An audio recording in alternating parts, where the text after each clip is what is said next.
So I'm searching, and I'm listening. I'm really searching, trying to find any of the talks. It seems like all the talk surrounding the aliens, the UFOs, the UAPs, the egg, the jellyfish, all of that stuff that was going on before seems like it's been suppressed. The orbs, the drone talk, all of that seems suppressed for some reason. Has anybody else noticed it? It seems like everything else going on, which don't get me wrong, everything else that's going on in the world is important extremely, but it seems like that is just been suppressed for some reason. But just know I'm still looking, amongst other things. All right, so listen, we're gonna get to everything though. You know how this goes. Question everything. You should. And remember, this is for entertainment purposes only. Let's get to it. I have a theory about aliens and that aliens are actually demons. Hear me out first. Take it back into like Christianity roots, God versus the devil, right? The whole point of the devil is for him to deceive everyone on earth that there is no God, that you can believe in yourself for power, you don't need external help, you don't need Jesus, blah, blah, blah. Aliens are these supernatural beings that we have no clue where they came from.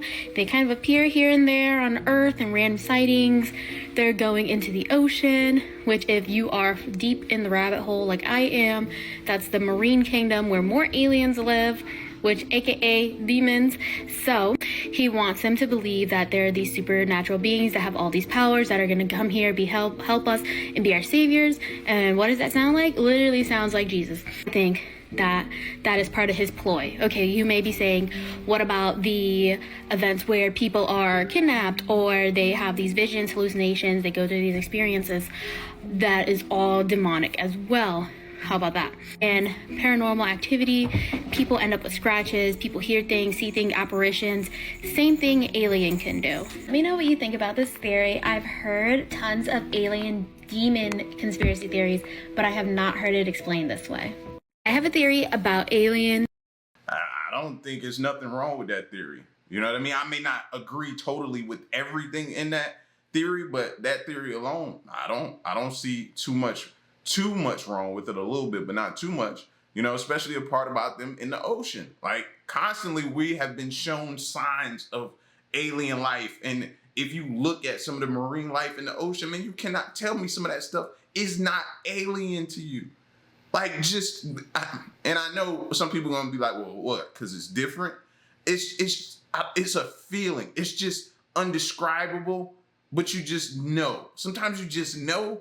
And with that stuff, it feels like you just know.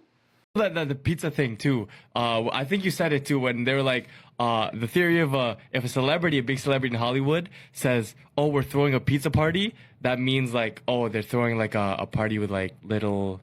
Oh yeah, like the Pizzagate, Pizzagate thing. So Adam Sandler, I don't know if you noticed this, but he's been going on like a lot of interviews, and every time he mentions a pizza party. Yeah. So it's like. He's with Ellen. He's like, oh yeah, we love a good pizza party. And that's all I needed to hear was like, that is true. Like that theory is 100% true. So I am inviting you all to a pizza party tonight at Jennifer Aniston's house. I'll see you there. Right? Ellen. We don't have to do too. She likes to, she's busy all the time. I know she's the greatest host, but she is a good I like I'm going to bed at night. The pizza thing too. Listen, I don't know much about no pizza party or never heard of anything like that. But I do know that that's a rabbit hole that if you get drawn down it, you're going to be there for a while. So make sure you pack a lunch. You know what I mean? Like you going down that rabbit hole and hearing those theories, it's insane. Be careful going down that one. I'm warning you. Ohio Mexican restaurant after a customer left a hateful message on a receipt instead of a tip. The message referred to the rising tensions nationwide surrounding immigration. A server at the restaurant posted a photo of the receipt on social media, and in less than 24 hours, it has gone viral.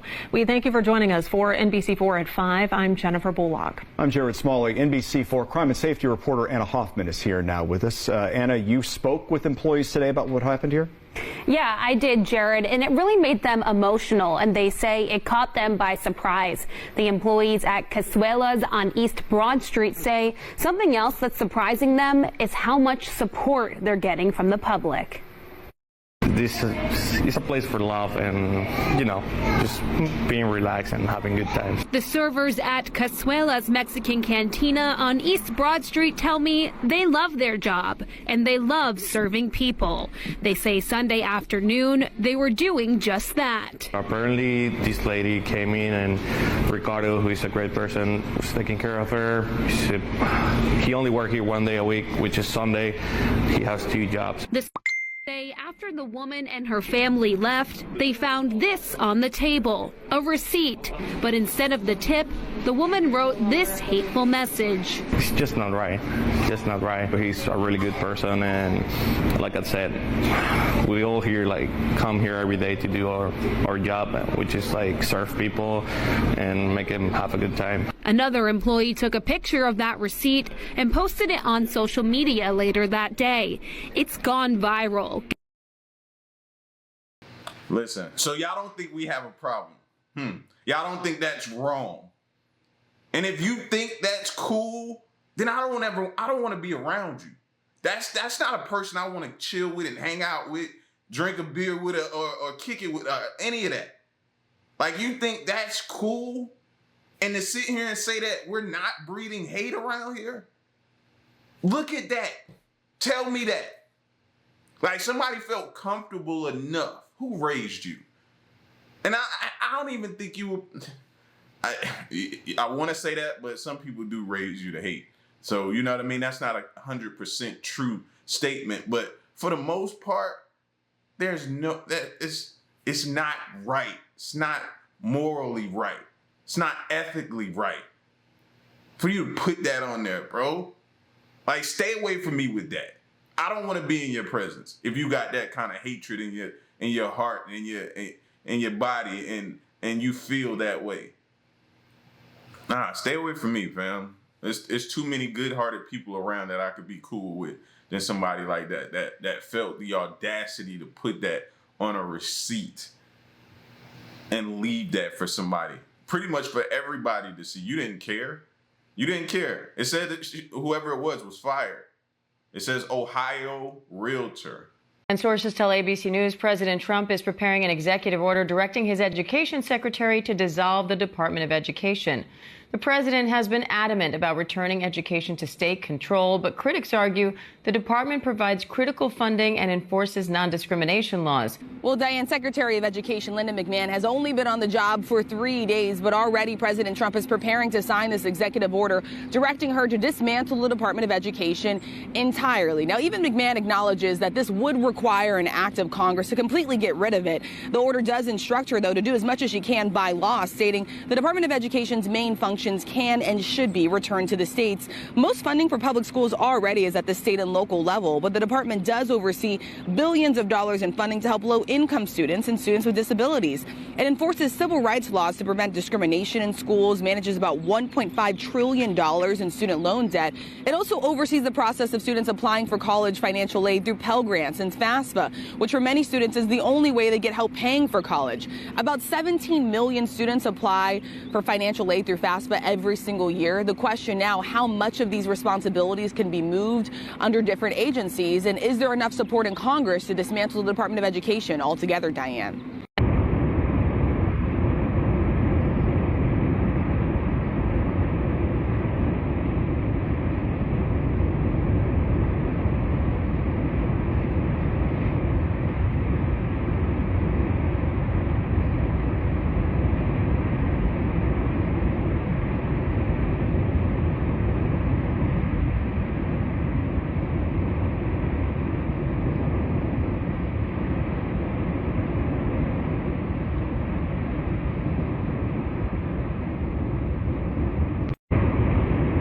I didn't even know a lava-nado was a thing. At this point, I want to say we're starting to make these things up, but we're seeing them with our own eyes. When are we going to see some signs of something that's going to show us that things are going to get better This doesn't make me think that things are headed in the right direction at all.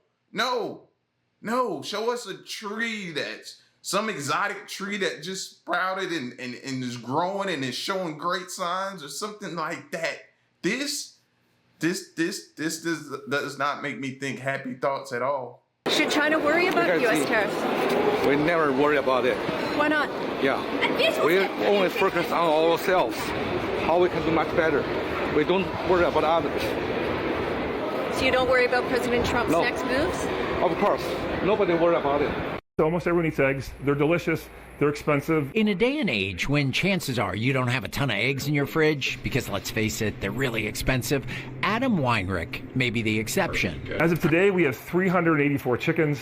Hopefully by the end of the year, we'll have 1,000. Hundreds of happy chickens producing an awful lot of delicious eggs. When they get it from us, they'll realize, hey, this tastes better. 6 years ago, Adam walked away from his first career. Worked on Wall Street for almost 20 years. I had some kids and finally got some sense and decided that was no way to live. So I returned home to start a farm. And after an awful lot of work, the farm, named after his kids, Annabelle, Veronica, and Henry, is hitting its stride and at a place where they can start to give back. To be at the point where we can actually begin to thank the others, thanks to folks that have made it work and hopefully will keep us going, is really satisfying. Thanks is coming in the form of one of the things they do best. This seemed like a good time to give our eggs to people who we think deserve it. After talking it over with his family and his crew, they've decided to pass along a few of their eggs as a thank you to those who work hard but don't get a lot of recognition for it. Well, our aim is to give away 1,000 dozen over the next 3 months. Yep, 1,000 dozen. 12,000 eggs. Once a week, a different group of unrecognized heroes can swing by and grab a carton, no charge. So next Wednesday, we ask anyone that's plow snow for a living in the winter to stop on by. So they just pull up to the store on our farm at 6211 Secor Road. We've got a small farm store that's tucked off the road, and they just roll up and, either show up with a plow or bring a pay stub, and we'll give you a dozen eggs, no question asked, and we think you'll enjoy it. The following Wednesday, March 19th, anyone that delivers mail, packages, parcels for a living. March 26th, contractors, trades, and repair folk. April 2nd, single parents, and so on for the next 3 months. It's not much, but it was what we can do. Wednesday afternoons, a show of gratitude, a dozen eggs at a time. We wanted to thank people in the community that work hard just to keep the place running. So almost everyone eats eggs. Now, finally, after seeing somebody put something negative on a receipt, we see somebody doing some good, somebody with a good heart out here trying to do what they can, Now, I hope they have a good way of vetting, because we all know people lie and people can come up with fake stubs and all this type of stuff to show so they can come and get something free. So I hope nobody's taking advantage of this good dude and what he's doing, but salute to him. Did anybody catch him saying that he left a job on Wall Street? He's like, once I started having kids, I realized this wasn't no way to raise a family. Bro, they be wild on Wall Street, man. Oh, that's why I love watching them Wall Street movies, because some of it is embellished, but they be telling the truth about some of the partying and the wildness that goes on Wall Street. They made this man go start a farm with some of the stuff that he probably saw or was doing. That's crazy. Mayor Adams, what you said today has given me no confidence in your ability to continue to serve and lead our city. But you don't live in New York City. You live on Long Island. You don't vote for me. Mayor, and you should resign. And I said that before you made your deal with Donald Trump. Thank God you don't live in New York City. You live on Long Island. But people of New York City affect my constituents who work in Manhattan, whose kids live in Manhattan, who go to the doctor in Manhattan. Everything that happens in Manhattan affects my constituents, Mayor. Mayor Adams, And you wonder why people have so much hate and they feel comfortable to display that hate. Some of the stuff we're seeing right now and that's being put on display for the public to view is breeding so much more hate. Now, this could have been discussed or handled or talked about or back and forth a different way. But the way they chose to go about it and stuff like that, now somebody gonna be like, you know what? Right, bump him. And when they see him in the street, they gonna tell him. And they gonna say different things that they could have said a different way. You know what I mean? Like, what we're seeing now is just, wow, bro. wow, you go to other countries and try to pull some of this type of stuff. Do you know the ramifications and different things that happen if you act a certain way in other countries? Like, here, it's a free-for-all. And it's got us heading down. Now, we're all guilty of it, myself included. Lose your temper? Absolutely. Absolutely. I'm not saying that. I'm just saying it's just consistent here where it just goes unchecked. This shit right here is guy at the bodega added $1 to the sandwich, so it went up from $8.50 to $9.50 yesterday. Everything goes up but the pay. President Trump has imposed tariffs, essentially taxes, on goods coming from Canada, Mexico, and China this week. Everything is moving up. How much did you pay for the coffee? $3.50. Tic Tacs are going up as well. Some of the Tic Tacs are from Ecuador, some are from China. Are you worried? I am worried, but Trump is kind of strong. He business mind. Criminals. The Starbucks out of business. If the Starbucks doesn't make money, who can make money? Everybody tries to be as happy as they can be, I guess, but pockets are hungry. This shit right here is guy. Pockets are definitely hungry. They pretty much starving. Pockets is malnutrition. Like yeah, it's getting rough out here. I was just having this discussion with the missus. Like, okay, we need to figure out what's going up. And has it started going up yet? Let's try to kind of grab a few things and store them so we have it and prepare and slowly try to keep it stocked instead of trying to just go out and buy a ton of stuff. You know, just erase, replace type things. But seeing what is going up and trying to shop economically and smart instead of just, you know, just going as you need it. But those are the type of conversations you got to have now. It's ridiculous, but this is where we are, y'all. You know, it's no secret the cost of eggs is high right now. Well, here in New York City, meantime, one local deli is doing its part to help keep down the cost of the all-important bacon, egg, and cheese sandwich. Liquid eggs allow them to lower the price of the popular sandwich from $6 to $4.99, although not everyone is sold on that idea. That's like cheating in the community. Nobody wants liquid eggs. I want an egg. Like, if I'm gonna pay for an egg sandwich, I want an egg. I want you to crack the egg, not get it out of the container. I want you to crack the egg. New Yorkers take their bacon, egg, and cheese very seriously. I don't know how I feel about that statement right there. I don't know. I don't know. I don't know. That one seems what do you think eggs are when you crack one? I don't know about that one right there. I don't know. But I get it. You're skeptical. You're apprehensive about what they're feeding you. You're cautious. You're like, okay, is that really egg or is that some type of substitute? You know what I mean? I think that's what he meant, because I would be hesitant and skeptical about what it is that we're receiving now. In fact, I've said that they're going to be using substitutes now that these prices are going up. And that's scary for us because we don't know what they will be substituting this stuff with. So that should be the worry. That should be what we're concerned about right now. We just got a Truth Social from the president talking about his conversations with President Claudia Sheinbaum of Mexico. I'll just read it verbatim. Quote, "I have agreed that Mexico will not be required to pay tariffs on anything that falls under the USMCA agreement. This agreement is until April 2nd. I did this as an accommodation and out of respect for President Sheinbaum. Our relationship has been a very good one, and we are working hard together on the border, both in terms of stopping illegal aliens from entering the United States and likewise stopping fentanyl. Thank you to President Sheinbaum for your hard work and cooperation." So, Jose, this speaks to kind of just the conversation that we were having about fentanyl as they relate to these tariffs. But I do want to point out that it does sound like this is still kind of a stay on these tariffs, because it sounds like April 2nd, we will again have this conversation. And again, that's the day that there were those reciprocal tariffs. And interesting, sorry to interrupt you, Brian, but interesting that on that post, he mentions only Mexico. Only Mexico. So when it comes to Canada, we haven't heard anything about that. Again, there are the automotive tariffs that are in place. So presumably an automobile that comes in from Canada is exempt at this moment, but we haven't heard anything from Canada. We just got a Truth Social from the... So it's like, okay, tariffs on, tariffs off. Tariffs on, tariffs off. Tariffs on, tariffs off. Like, and they wonder why the stock market is just going crazy with the swings. It swings up, it swings down. It goes down, it goes down, it swings up, then it goes down. Like, we're all over the place right now because we don't know whether the tariffs are on, whether the tariffs are off. Okay, this is exempt. This is not. Like, it's a whirlwind right now, and we just got to hang on for the ride.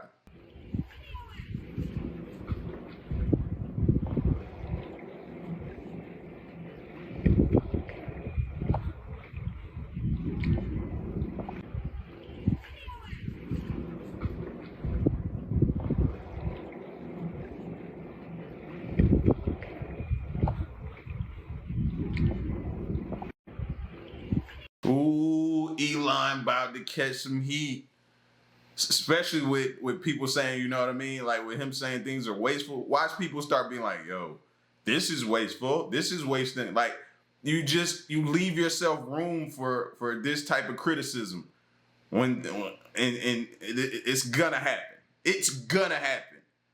Like this is about to get crazy, man. Everything is going to be scrutinized. Everything is going to be under a microscope. And the petty is at an all-time high. So the people that you might have laid off are going to be, well, look at this. Well, look at this.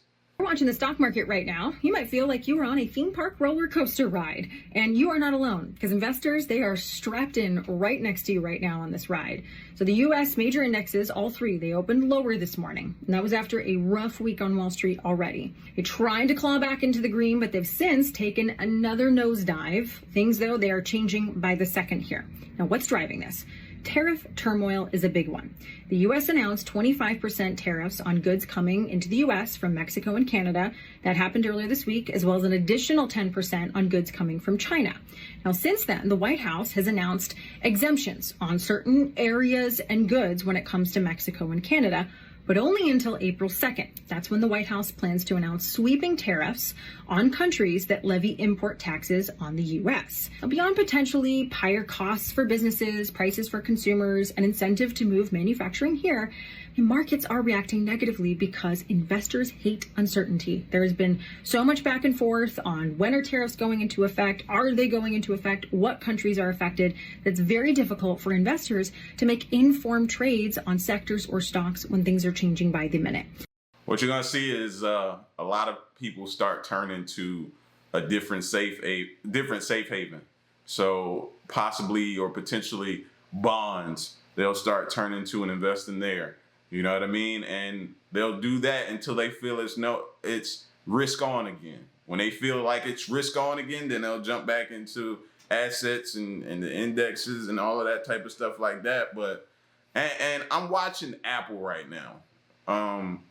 Apple looks like it has the potential to, but you never really know. You never really know. So I'm kind of watching Apple. Tesla is plummeting right now. If you go look at Tesla, what's another one? Nvidia was down when I last checked. But Apple kind of looked like it could find a level of support in the area that it's in, but you don't know right now. So cash is king. The other thing driving market losses is a potential softening in the labor market. We got new data showing layoffs spiked to their highest level since summer 2020 in February. All in all, until there's more clarity on where the economy is going, we could be in for a bumpy ride on Wall Street.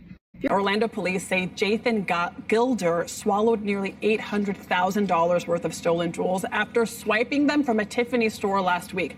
After he was nabbed, he got a body scan at the jail where foreign objects believed to be the stolen earrings turned up in his system. A police report indicates Gilder asked whether he was going to be charged, quote, with what's in my stomach. Yes, sir, you are. Needless to say, he faces robbery and grand theft charges. No word whether the jewelry has been recovered. Happy Thursday and welcome to episode 3 of Common Things I See as a Fraud Specialist. So another big thing that scammers are doing right now, whether you receive the phone call or you receive an email asking you to call a specific phone number, they ask you to download or click on a link.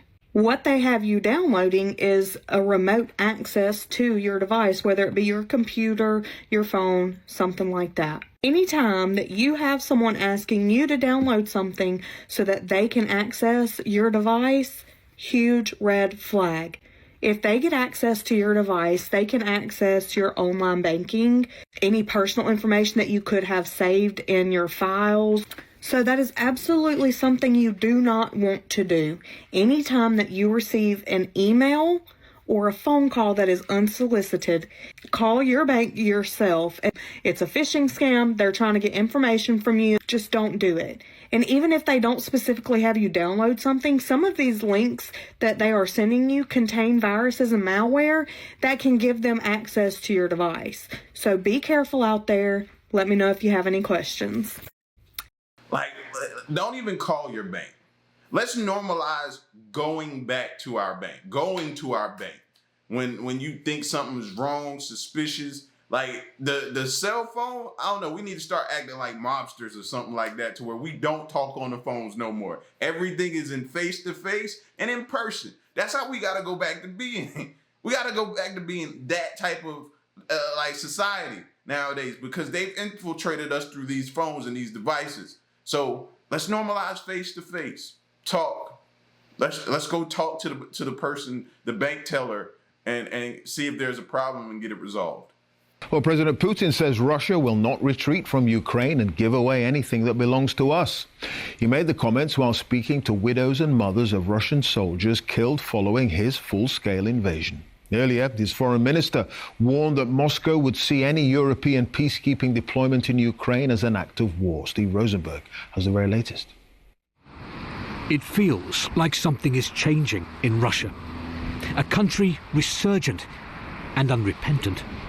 Russia feeling more powerful, more confident from seeing an American president putting more and more pressure on Ukraine. And as a result, less and less desire here to make any concessions, any compromise. See, I said that the other day. I feel like now that he knows that Zelensky wants to and really, really wants to get this done and is desperate, it's almost even like he's desperate to get it done. It's like now he sits back and it's like, no, I don't want to do it now. Now I know I got you. Now I know we can just finish you up. Like, that's what it seems like to me. Russia's foreign minister, Sergei Lavrov, made that quite clear. I asked him, is there any way Moscow would agree to European countries sending peacekeepers to Ukraine? Answer, no way. We see no room for compromise here.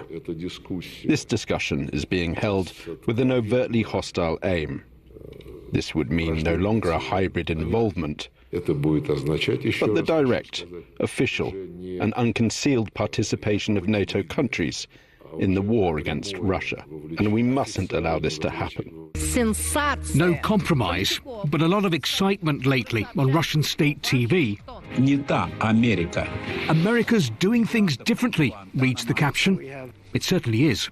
Just 3 weeks after Donald Trump and Vladimir Putin spoke on the phone, the US has paused military aid to Kiev and cut off intelligence sharing.